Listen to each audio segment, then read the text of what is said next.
Current affairs अक्टूबर 2020 की शुरुआत करने जा रहे हैं और बीच में गैप आ जाने का कारण आपका चुनाव चल रहा है, इसके चलते थोड़ा व्यस्तता थी। अब जो है हमारा करेंट अफेयर्स चलती रहेगी और जितने भी जो हमारा पार्ट्स अभी आप लोग देखे, जितना भी हम लोग करेंट अफेयर का जो चैप्टर देखे जून से लेकर के सितंबर तक हमारा हो चुका है। अब हम लोग अगले पार्ट्स में, अगले वीडियो में जो है अक्टूबर, जो आज हम लोग शुरुआत करें अक्टूबर का, उसमें आपको विभिन्न तथ्यों को ध्यान देखते हुए उसका डिस्क्रिप्टिव भी दिया जा रहा है और इस वीडियो को अंत तक देखना नहीं भूलेंगे। अगर अच्छा लगेगा तो सब्सक्राइब कीजिएगा और बेल का आइकन बटन को दबाइएगा। तो आज हम लोग शुरुआत जो करने जा रहे हैं, तो हम लोग करेंट अफेयर 2020 के अक्टूबर का पहली कड़ी देखेंगे।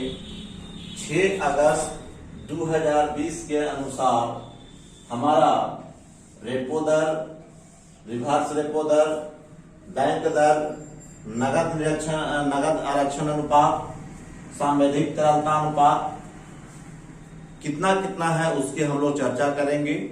तो रिवर्स आपका रेपो दर अभी फिलहाल 4% है, रिवर्स रेपो दर 3.35% है, बैंक दर 4.2% है, नगद आरक्षण अनुपात जिसको हम लोग कहते हैं CRR के नाम से जानते हैं, कैश रिजर्व रेशियो, वो आपका 3% है।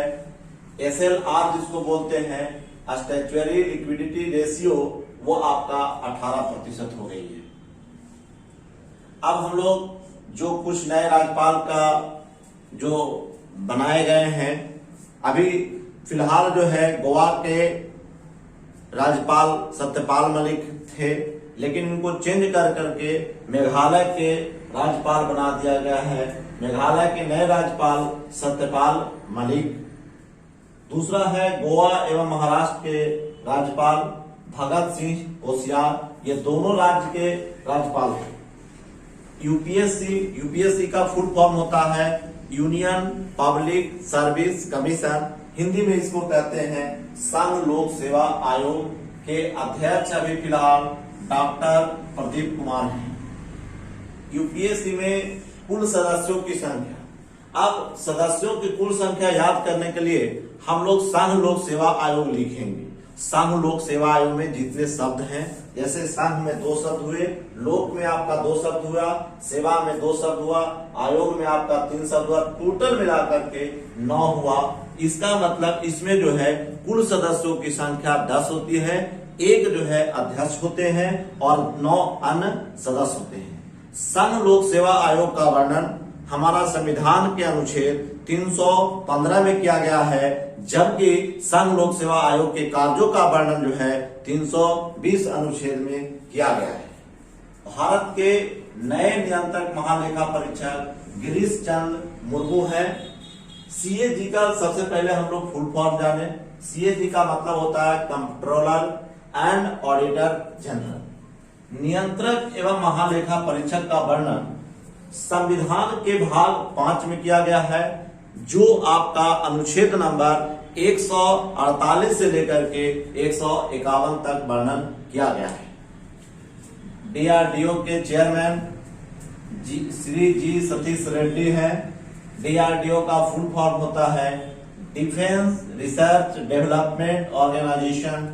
DRDO की स्थापना कब हुई थी? 1958 में। भारत के मुख्य चुनाव आयुक्त श्री सुनील अरोड़ा हैं तथा 2 अन्य सदस्य, चूंकि इनमें सदस्यों की कुल संख्या 3 होती है, जिसमें एक जो है मुख्य चुनाव आयुक्त होते हैं जो हमारा सुनील अरोड़ा है, दूसरा अन्य 2 सदस्य जो है, एक सदस्य श्री राजीव कुमार हैं और दूसरा आपका सुशील चंद्रा जी है। निर्वाचन आयोग का वर्णन हमारे संविधान के 324 अनुच्छेद में है, जो भाग 15 में वर्णित किया गया है। अब जो है हम लोग 2 तरह के वीर सम्मान दिया जाता है, सर्वोच्च सम्मान दिया जाता है। एक जो है सैनिकों के लिए युद्ध काल में दिया जाता है और एक शांति काल में दिया जाता है। युद्ध काल के 3 बड़े सर्वोच्च सम्मान, पहला है परमवीर चक्र, दूसरा है महावीर चक्र, तीसरा है वीर चक्र। ये युद्ध काल में दिए जाने वाले भारत के 3 सर्वोच्च सम्मान हैं, जबकि शांति काल में दिए जाने वाले 3 पुरस्कार हैं अशोक चक्र, कीर्ति चक्र, वीर चक्र। ये भारत के 3 सर्वोच्च सम्मान हैं। राजीव गांधी खेल रत्न पुरस्कार, यह भारत का सबसे सर्वोच्च खेल रत्न पुरस्कार है। इसकी शुरुआत 1991-92 में हुई थी। उस समय यह राशि 7.5 लाख रुपया दी जाती है, लेकिन इस बार इसे बदलकर 25 लाख रुपए कर दी गई है। पहला आपका राजीव गांधी खेल रत्न पुरस्कार 1992 में मिला विश्वनाथन आनंद को, जो आपका शतरंज से संबंधित हैं। सचिन तेंदुलकर को क्रिकेट में 1998 में, सानिया मिर्जा को टेनिस में 2015 में। 2 ऐसा वर्ष रहा जिसमें किसी को यह पुरस्कार नहीं दिया गया, वह वर्ष है 1994 और 2014। 1994 और 2014 में यह पुरस्कार किसी भी व्यक्ति को नहीं दिया गया। चूंकि पुरस्कार 1 साल पीछे पूछता है, इसलिए हम 2019 की बात कर रहे हैं। 2019 में यह पुरस्कार बजरंग पूनिया कुश्ती के क्षेत्र में, दीपा मल्लिक को पैरा एथलीट में दिया गया। इस बार 2020 में 5 खिलाड़ियों को दिया गया है। रोहित शर्मा जो क्रिकेट से संबंधित है, मरियप्पन थंगबत्तू जो पैरा एथलीट है, मनिका बत्रा जो टेबल टेनिस खेलते हैं, विनेश फोगाट जो पहलवान है, और 5वां जो है रानी रामपाल जो हॉकी से संबंधित है। देश का यह सर्वोच्च खेल रत्न पुरस्कार पहली बार 5 खिलाड़ियों को दिया गया है। यह इसमें राशि जो है कुल राशि मिलाकर 25 लाख है। अब तक कुल 4 क्रिकेटर को यह पुरस्कार मिल चुका है। सचिन तेंदुलकर को 1998 में, धोनी को 2007 में, कोहली को 2018 में, और रोहित शर्मा जो अभी फिलहाल मिला है 2020 में। अब हम लोग चलते हैं द्रोणाचार्य पुरस्कार। यह खेल प्रशिक्षकों को दिया जाता है। यह पुरस्कार 1985 से दिया जाता है। इसमें 2 तरह का पुरस्कार होता है, एक नियमित श्रेणी के लिए और एक जो है आपका लाइफ टाइम अचीवमेंट के लिए। तो नियमित श्रेणी के लिए आपको 10 लाख रुपया दिया जाता है, और जो लाइफ टाइम श्रेणी के लिए होता है वो उसमें 15 लाख रुपया दिया जाता है। नियमित श्रेणी में 5 प्रशिक्षक तथा लाइफ टाइम श्रेणी के लिए 8 प्रशिक्षक को दिया गया है। इसके बाद है ध्यानचंद पुरस्कार 2002 से शुरुआत की गई है। ये खेलों में जीवन पर्यंत उपलब्धि के लिए दिया जाता है। पहले इसकी राशि 5 लाख थी, इस बार इसे बढ़ाकर 10 लाख रुपए कर दी गई है। इसमें इस बार 15 खिलाड़ियों को पुरस्कार के रूप में दिया गया है। अब आइए हम लोग अर्जुन पुरस्कार की बात करते हैं। यह पुरस्कार सबसे पहले शुरुआत की गई है। इस पुरस्कार की शुरुआत 1961 में हुआ है। पहले इसमें 5 लाख रुपए दी जाती थी, अब इसे बढ़ाकर के 15 लाख रुपया कर दिया गया है। यह पुरस्कार 2020 में 27 खिलाड़ी को दिया गया है। अब आइए अंतर विश्वविद्यालय टूर्नामेंट में सर्वश्रेष्ठ जो प्रदर्शन करते हैं उसके लिए मौलाना अबुल कलाम आजाद ट्रॉफी दी जाती है, और यह पुरस्कार की शुरुआत 1956-57 में की गई थी। इसमें कुल राशि जो है 10 लाख मिलता है।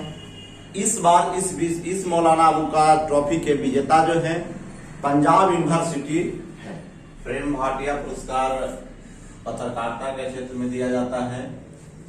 पंडित जसराज जो संगीतज्ञ थे, उनकी मृत्यु 90 वर्ष की आयु में 17 अगस्त 2020 को अमेरिका के न्यू जर्सी नामक स्थान पर हो गया। पंडित जसराज को भारत सरकार में पद्मश्री 1975 में, पद्म भूषण 1990 में तथा 2000 में पद्म विभूषण से सम्मानित किया गया।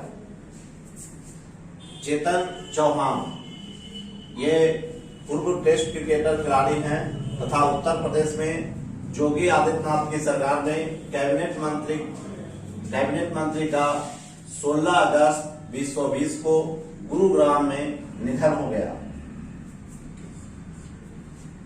इसके बाद है पुस्तक, जो न्यू पुस्तक है उसके लेखक वन अरेंज मर्डर। ये किताब है चेतन भगत का। थारू रोसोरुम, ये किताब है शशि थरूर का, जो कांग्रेस में मंत्री भी रह चुके हैं। Overdraft saving the Indian saver, ये किताब है, बहुत ही इंपॉर्टेंट है ये, क्योंकि गवर्नर भी रह चुके हैं। इनका नाम है उर्जित पटेल। दूसरा किताब है एनार्की, विलियम डेलीरिम्पल का किताब है ये। तीसरा नेक्स्ट गर्ल, वुमेन और अदर, ये किताब है बर्नार्डिन इवारिस्ट का। 6 अगस्त 1945 को हिरोशिमा पर आपका बम गिराया गया था, इसलिए इस दिवस को हिरोशिमा दिवस कहते हैं। 9 अगस्त को नागासाकी पर गिराया गया था, इसलिए इस दिवस को नागासाकी दिवस कहते हैं। हमारे यहाँ जुआ दिवस मनाई जाती है। एक राष्ट्रीय जुआ दिवस जो 12 जनवरी को मनाया जाता है, ये विवेकानंद बाबू के जन्मदिन पर मनाया जाता है।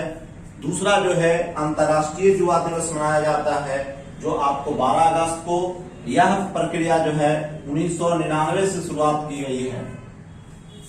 15 अगस्त 1947 को हमारा देश आजाद हुआ। उसी प्रकार से 15 अगस्त को और भी देश आजाद हुआ था। दक्षिण कोरिया, कांगो गणराज्य, बहरीन की स्वतंत्रता दिवस भी 15 अगस्त को मिला है। 15 अगस्त को बांग्लादेश का राष्ट्रीय शोक दिवस भी मनाया जाता है, क्योंकि बांग्लादेश के राष्ट्रपति शेख मुजीबुर रहमान की हत्या 1975 को 15 अगस्त को ही हो गई थी, जिसके कारण बांग्लादेश जो है इसे राष्ट्रीय शोक दिवस के रूप में मनाते हैं। अर्थ आवर शूट डे, ये इसका कोई फिक्स डे नहीं है, ये किसी भी दिन मनाया जा सकता है। चूंकि अर्थ आवर शूट डे का मतलब होता है कि किसी कैलेंडर वर्ष में उस तिथि से होती है जिस दिन मानव ने प्राकृतिक संसाधनों का उपयोग उस वर्ष के लिए उपयोग कर चुका है।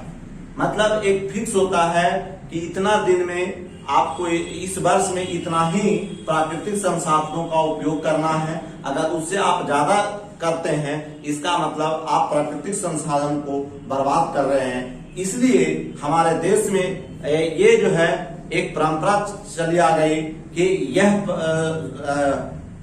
अर्थ आवर शूट डे जो है इसको मनाया जाए, जिससे कि प्राकृतिक संसाधन का बचाव हो सके। इसलिए इसका कोई फिक्स डेट नहीं है। कोरोना महामारी के चलते यह जो है इस बार जो है 22 अगस्त 2020 को मनाया गया है। 17 अगस्त को इंडोनेशिया का स्वतंत्रता दिवस मनाया जाता है। यह भी जो है आपका 1945 में ही आजाद हुआ था। 29 अगस्त को राष्ट्रीय खेल दिवस मनाया जाता है। यह हॉकी के जादूगर मेजर ध्यानचंद के जन्म दिवस पर मनाया जाता है। और इसी दिन जो है आपका राष्ट्रीय खेल पुरस्कार भी दिया जाता है। इसमें आपका राजीव गांधी खेल रत्न पुरस्कार, अर्जुन पुरस्कार, मौलाना अबुल कलाम आजाद तेनजिंग नोरगे पुरस्कार भी दिया जाता है। इजराइल की राजधानी तेल अवीव है। पीएम केयर्स फंड से बिहार में 2 कोविड-19 अस्पताल बनाए गए हैं। यह स्थापना की गई है, एक पटना में बीटा और दूसरा आपका मुजफ्फरपुर। कप्तान के रूप में खेलते हुए ओडीआई में सर्वाधिक छक्का लगाने वाले धोनी 211 का रिकॉर्ड इंग्लैंड के इयान मॉर्गन ने 212 छक्का लगाकर इनके रिकॉर्ड को तोड़ा है। वो खिलाड़ी आपका इंग्लैंड के हैं जिनका नाम है इयान मॉर्गन। अंतर्राष्ट्रीय क्रिकेट में सर्वाधिक 534 छक्का लगाने वाले विश्व रिकॉर्ड वेस्ट इंडीज के खिलाड़ी क्रिस गेल हैं। दूसरे स्थान पर शाहिद अफरीदी हैं जो 476 छक्के लगाए हैं तथा तीसरे स्थान पर रोहित शर्मा हैं जो 423 छक्के लगाए हैं। पहले स्थान पर क्रिस गेल, दूसरे स्थान पर शाहिद अफरीदी जो 476, तीसरे स्थान पर रोहित शर्मा जो 423 छक्के लगाए हैं। उसी प्रकार से महिला T20 अंतर्राष्ट्रीय मैच में लगातार 4 गेंदों पर 4 विकेट जर्मनी के महिला क्रिकेट टीम के कप्तान अनुराधा डोड्डा बल्लापुर और इन्होंने 19वीं हैट्रिक भी लगाई है। आईसीसी T20 विश्व कप का आयोजन 2021 में भारत में होगा। 2020 के स्थगित T20 विश्व कप जो ऑस्ट्रेलिया में होना था वह अब 2022 में ऑस्ट्रेलिया में ही होगा। 13वें विश्व कप की मेजबानी 2023 में भारत में ही होना है। उसी प्रकार से 50-50 ओवरों के एक दिवसीय अंतर्राष्ट्रीय क्रिकेट के महिलाओं के 12वें विश्व कप का आयोजन न्यूजीलैंड के मेजबानी में होना था, लेकिन यह 1 साल के लिए स्थगित कर दिया गया और यह आयोजन अब 2022 में न्यूजीलैंड में ही होगा। भारत की fantasy sports platform company dream 11 एक कंपनी है, ड्रीम 11 जो IPL 13 की टाइटल प्रायोजक कंपनी है। पहले 2017 से ही इस कंपनी का वीवो कंपनी जो चाइना का था उस पर आपका प्रायोजक कंपनी थी, लेकिन भारत और चाइना के विवाद हो जाने के कारण उसके टाइटल प्रायोजक कंपनी को वो जो वादा किया गया था, करार किया गया था, वो रद्द कर दिया गया है और अब यह जो है कंपनी भारत की ही फैंटेसी स्पोर्ट्स प्लेटफॉर्म कंपनी जिसको ड्रीम 11 कहते हैं, इन्होंने बोली लगाई है वो आपका 222 करोड़ रुपया की बोली लगाई है।